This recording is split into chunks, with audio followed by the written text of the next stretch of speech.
کوئی حق ایک صاحب رضا خان صاحب پوچھتے ہیں مولانا صاحب میرے پاس تقریباً 2.5 لاکھ روپے ہیں،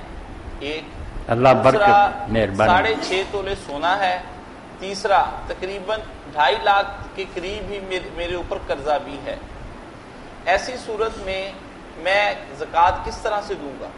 یعنی 2.5 لاکھ روپے میرے پاس اپنے بھی ہیں،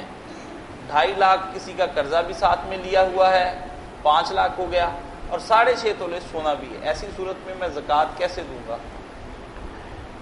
یہ قرض کا معاملہ بھی ہے نا، اس نے بڑا علماء کو پریشان کر کے طرح طرح کی باتیں، کچھ قرض ہیں جو آسانی سے وصول ہو سکتے ہیں، کچھ جو ان کے عالم امین متوسط اور کبھی اور ضعیف، پتہ نہیں کیا کیا بلائیں بنائیں۔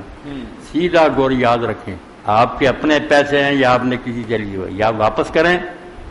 یا قرض اس کی زکوٰۃ جب برت رہے ہیں زکوٰۃ آپ نے دینی ہے اس کی۔ جس نے دیا قرض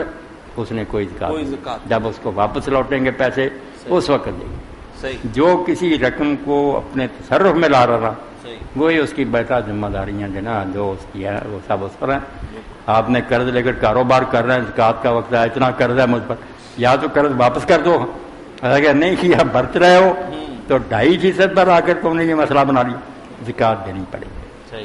جس کا ہے مال کروڑوں بھی ہے اس نے کوئی زکوٰۃ نہیں اس قرض کی دینی جب تک اسے واپس نہیں ملے۔ یہ گر کی بات نہ پلے باندھے کہ جو برت رہا ہے اس پر ہی لائے بیٹھی ہیں، کوئی دوسرے پر بوجھ نہیں۔ اس نے ہے نا ان سب رقم کی دینی ہے، قرض کے ہیں تو قرض یا تو واپس کر دے گا،